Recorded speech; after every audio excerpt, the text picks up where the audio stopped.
Bonjour à toutes et à tous, on m'appelle Steven, nous allons revenir autour de ces 8 premiers épisodes de la série One Piece adaptée en live action. Le miracle est-il né? Ça y est, a-t-on droit enfin à une bonne adaptation d'un manga en live action suite au désastre Dragon Ball Evolution, Death Note pour certains, Chevalier du Zodiac dernièrement. C'est vrai que le manga adapté en live action, c'est assez compliqué, mine de rien, parce que en termes de mise en scène, etc., et même en termes d'univers, de personnalité de personnages, il y a des trucs qui peuvent paraître assez what the fuck. En live action, on va pas se le cacher, même très compliqué à mettre en scène. Et pourtant, One Piece pour moi, ça a été un énorme bonbon de fraîcheur. Je pense que je peux l'appeler comme ça. J'ai vraiment pris du plaisir à découvrir en toute bienveillance ce projet parce que pour moi, c'est un projet qui est plein de cœur, plein de bienveillance, qui véhicule de très bonnes valeurs. Alors qu'on soit un petit peu au même niveau de connaissance, moi, One Piece, j'ai regardé le début des animés. En termes de manga, je me suis arrêté très tôt, je me suis arrêté au moment où ils arrivent donc à faire échapper Zoro de la base de la marine, quoi. Donc vraiment, je me suis arrêté très très tôt. Mais au final, je me suis arrêté finalement au moment où le premier épisode se termine. Donc j'ai pu jauger à mon niveau l'adaptation, on va dire. Et en vrai, bon, même s'ils ont supprimé quelques trucs évidemment, parce qu'il faut résumer tout un arc en 8 épisodes d'1 heure, en vrai, je trouve que ça a fait plutôt bien le taf. Si évidemment, je ne suis pas le plus grand connaisseur. En tant que série originale, parce que c'est à peu près comme ça que j'ai pris le reste des épisodes, parce que j'étais en totale découverte, j'ai pris énormément de plaisir devant cette série, qui a quelques soucis de longueur par instant, je trouve.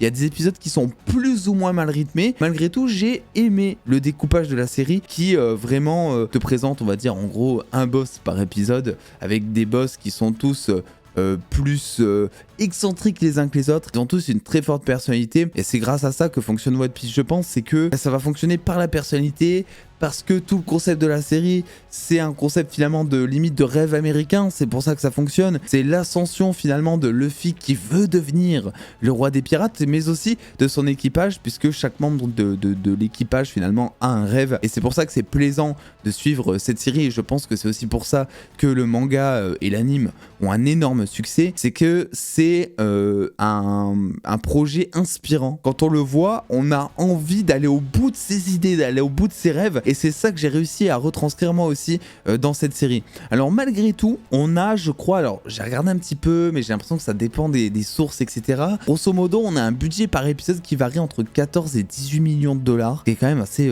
colossal, faut se le dire. Est-ce que la série mérite un budget comme ça? Pour moi, oui, totalement. Après, c'est assez inégal.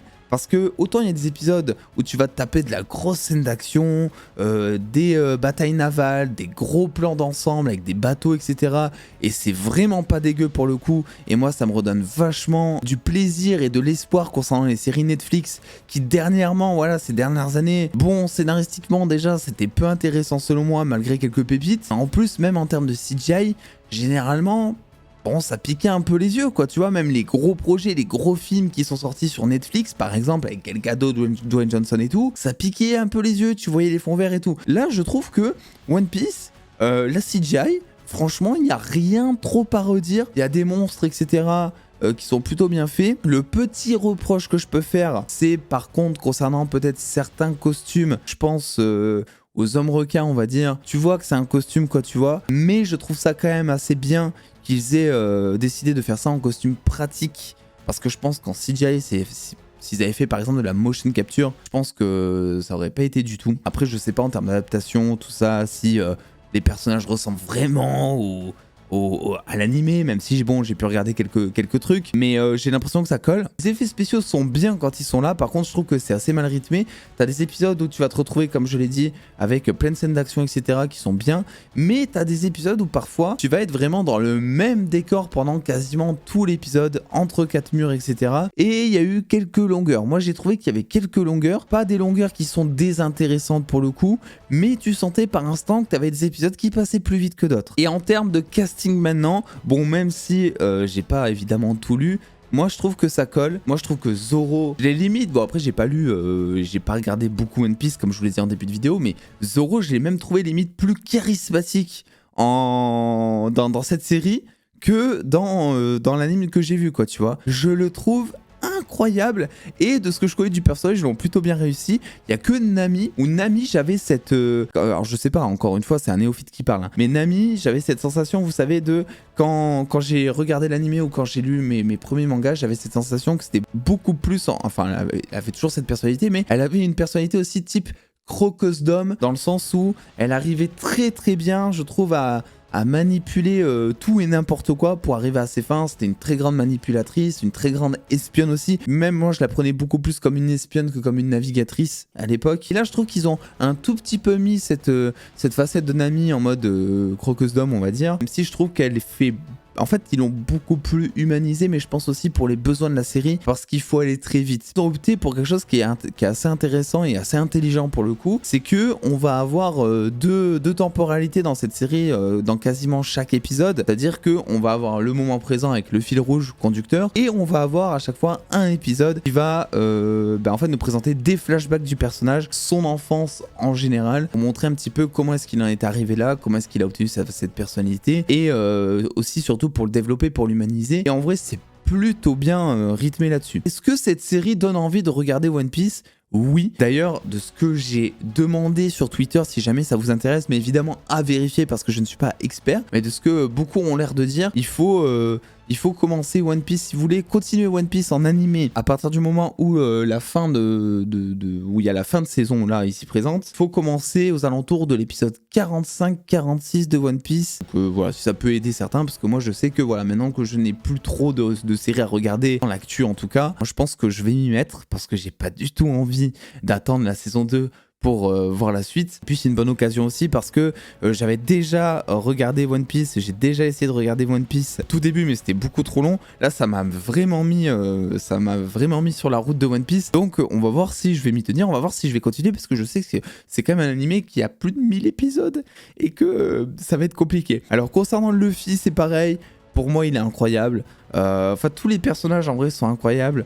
Je trouve que c'est vraiment une très très bonne série, hein. Au-delà d'être une adaptation de manga, j'ai eu un énorme coup de cœur, et je trouve qu'il y a vraiment cette attention en fait de faire aimer les personnages par leur personnalité généralement, et ils sont arrivés selon moi aussi à trouver ce qu'on trouve envers Luffy. Moi ce que j'avais trouvé en tout cas personnellement envers Luffy, c'est que c'était un gars qui était assez déjanté, assez drôle aussi, mais qui arrivait à donner de l'épique par instant, et je trouve qu'ils sont arrivés à mettre ce truc là. Luffy a des scènes épiques dans cette série, et il arrive à être totalement léger avec sa personnalité de rêveur comme on l'aime. Tout ça accompagné à chaque fois d'une musique incroyable et d'une très bonne VF, parce que oui, j'ai regardé One Piece en VF et t'as plein de voix qui reviennent. T'as la voix de Johnny Depp, t'as la voix de Jude Law, je crois. Enfin, t'as vraiment de très grands comédiens doubleurs, hein, dans cette série. Donc le taf est super bien fait. J'ai voulu la regarder en VF parce que généralement, même si j'aime bien la VO, y a pas de souci, généralement les trucs un peu comiques où il y a des jeux de mots, etc., je trouve que c'est beaucoup plus compréhensible pour nous, ça nous parle beaucoup plus en VF parce qu'ils adaptent en fait la blague pour nous, et ils l'ont fait notamment avec Baggy le clown dans cette série où voilà, il balance plein de vannes. À un moment il appelle Luffy mon chou à la crème élastique, je crois, alors que en VO c'était juste mon mec élastique, je crois. Donc voilà, ils ont adapté le truc pour que ça rentre dans le personnage, et je trouvais ça plutôt bien pour le coup. Donc je trouve que la VF ici se justifie totalement et qu'il n'y a pas de guéguerre à avoir comme on peut peut-être en trouver par instant, quoi. Concernant le casting, Shanks, j'ai eu un peu du mal. Alors je sais pas du tout ce que les fans en pensent, mais c'est vrai que Shanks le roux, donc je le voyais, enfin je sais pas, je l'imagine pas comme ça. En fait l'acteur, je trouve qu'il ressemble de ouf à Ryan Gosling, en tout cas dans la série. Je sais pas, je trouve qu'il a un air de Ryan Gosling, et c'est vrai que Shanks, je sais pas, j'ai un peu du mal avec ce que j'avais vu de One Piece. Et par contre, gros coup de cœur pour Sanji, mais Sanji je le trouve incroyable. Pour moi c'est le meilleur personnage. Il est badass, il a une histoire intéressante, il a la classe, il sait se battre.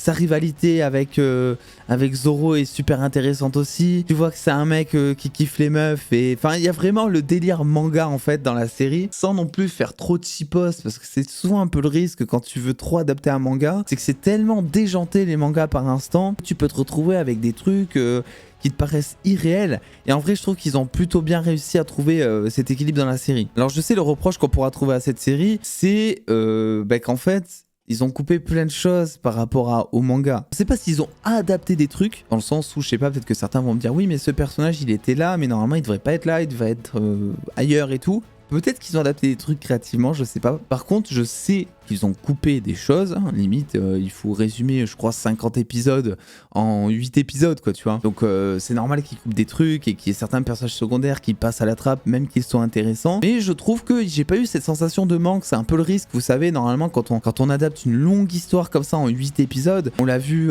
des fois avec The Witcher notamment, c'est des séries où t'as l'impression que t'as manqué un truc, où tu te retrouves à l'épisode d'après et tu te dis, mais attends, j'ai loupé un épisode, j'ai loupé un dialogue, qu'est-ce que j'ai loupé? Là, j'ai vraiment eu cette sensation d'avoir un fil rouge conducteur qui se tient de bout en large, sans pour autant avoir une sensation de manque par instant. Et le pari, selon moi, a été relevé. Pour moi, One Piece est une très bonne adaptation de manga. Je vais pas dire que c'est une très bonne adaptation tout court, parce que je n'ai pas assez lu le manga, assez vu l'animé pour pouvoir dire que c'est bien adapté. Par contre, dans le genre manga, ce que je vous disais en termes de mise en scène, de dialogue, etc., je trouve que ça fait grave le taf. Et moi, ça a été vraiment un coup de cœur et un énorme coup de fouet sur Netflix de proposer ça. Et puis, ça a cassé Internet aussi. Il y a aussi ce truc de l'engouement général qui fait plutôt plaisir à voir, qu'on avait pas vu depuis très longtemps sur Netflix. Une série que tout le monde attend, qui met One Piece en tendance Twitter dès 9h du matin, quoi, tu vois. Tout le monde ne parlait que de ça, il n'y avait que du One Piece sur les réseaux sociaux. Et avec ça, il y a peut-être un truc qui peut déranger, c'est que Luffy et d'autres personnages, bien au moment de faire leur attaque finale, comme ils disent, ils crient le nom de leur attaque finale. Tu vois, ça c'est un truc pour le coup qui fait très très manga. C'est pas un truc qu'on aurait l'habitude de voir dans un film en live action en général. C'est un truc qui fait très manga.